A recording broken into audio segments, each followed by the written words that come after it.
Whoa! Kid Rock shocks with new announcement about what he's going to do for America. Kid Rock's name popped up at the Michigan Republican Party convention as a potential candidate for that state's upcoming Senate race during their last party convention in February. Yesterday morning the predictions came true. Musician Kid Rock, whose real name is Robert James Ritchie, officially announced his bid for the U.S. Senate in Michigan. He stated he has had a ton of emails and texts asking him if this website that had been leaked was indeed real. So yesterday afternoon he tweeted his answer. The answer is an absolute yes. And he later went on to tweet, "I will have a major announcement in the near future. This is really great for our nation and the Republican Party." Kid Rock not only is a stand-up guy who has done a lot for our military, he also appeals to the dim-witted left side of the political aisle because he sings. If you research his songs and look into his lyrics, you can see that since he grew up in a middle-class setting in northern Michigan himself, he perfectly captures the spirit of the American middle class. The very class that, thanks to years of being neglected and stepped on by politicians on both sides of the political spectrum, is all but extinct in today's America. These are the very people who came out in droves to vote for President Donald Trump during the 2016 presidential election, many of whom had never cared to vote before. In fact, if you watch his videos, many are loaded with Americana. I bet he wins in a landslide. Biography reports. Kid Rock is an American singer, musician and record producer who came to fame with his unique blend of rap, heavy metal, and country rock. Kid Rock's musical journey is one that has encompassed underground Detroit rap, heavy metal and country rock, and by finding the perfect blend of all three, he turned an underwhelming career into a huge success. From early controversy over sexualized lyrics to selling 35 million records worldwide and marrying, and divorcing, Pamela Anderson, it's been a wild ride for one of the wild men of rap. Detroit, D-Nice and a debut.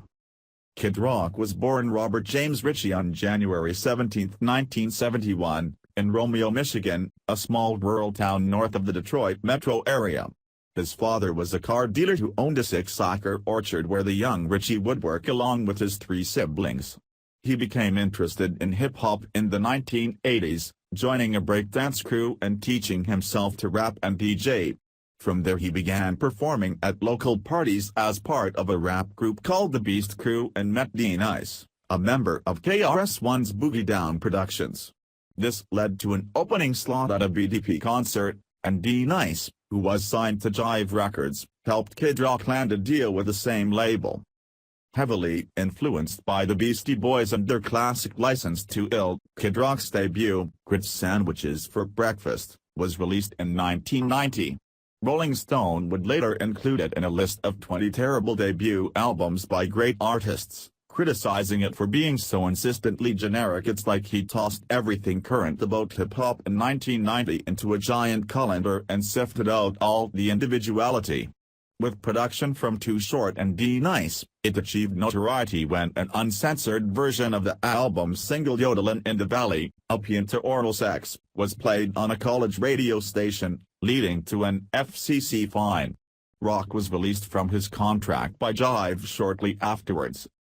Devil Without a Cause goes multi-platinum, What the Helps. His next 2 albums, The Polyfuse Method, 1993, and Early Mornin' Stone Pimp, 1996, contain lyrics too filthy to play on the radio, but relentless stirring and a gift for self-promotion earned Kid Rock a cult following.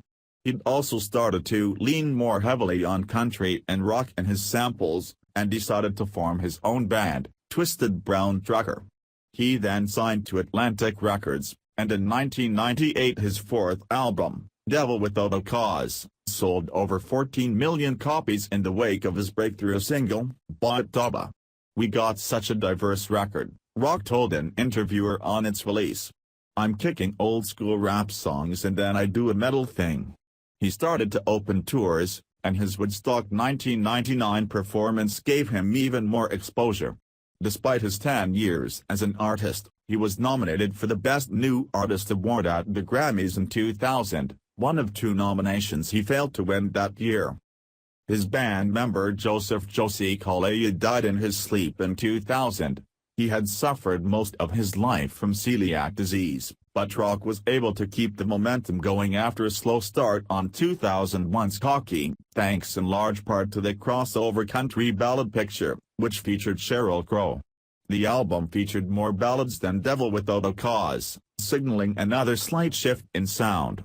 It sold more than 5 million copies, with Entertainment Weekly's Rob Brunner calling it a blend of lowrider hip-hop and strip mall heavy metal. Rock and Roll Jesus tops the charts. His self-titled Kid Rock album in 2003 was Richie's last long player that was recognizably hip-hop. By early 2004 he was embroiled in controversy when he performed at the Super Bowl 38 wearing a poncho made from the American flag. He was criticized by some groups for desecrating the flag, but much of the furor was ignored because of the bigger clamor around Janet Jackson's wardrobe malfunction during the same show. Rock and Roll Jesus, 2007, said goodbye to hip-hop and hello to Kid Rock's first ever #1 album on the Billboard 200, selling over 5 million copies. He went even more country on 2010's Born Free, produced by Rick Rubin and featuring Sheryl Crow and Bob Seger. Rebel Soul in 2012 was a reunion with the Twisted Brown Trackers band and his last album for Atlantic Records.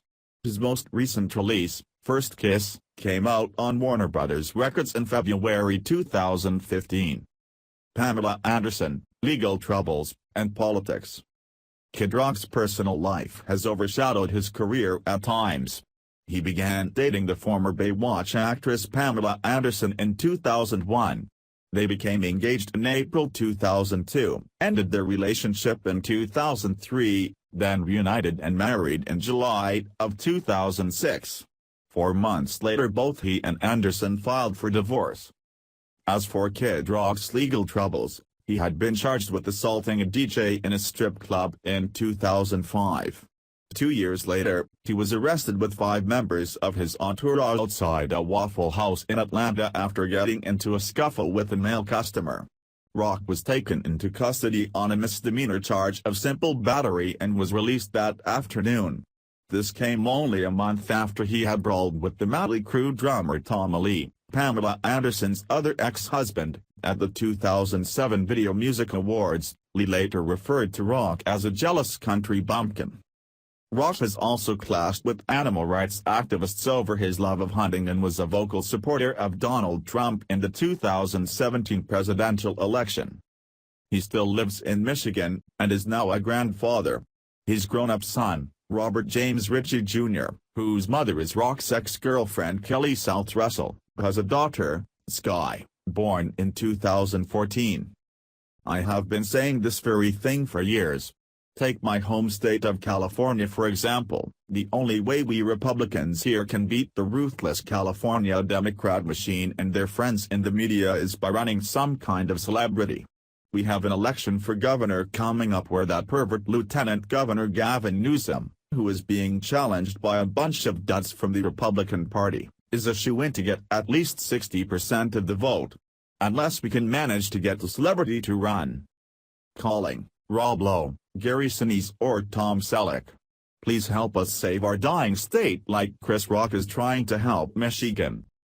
Please share if you want to see Senator Rock. Thanks for watching. Please subscribe Breaking News 365 channel. Goodbye and see you again.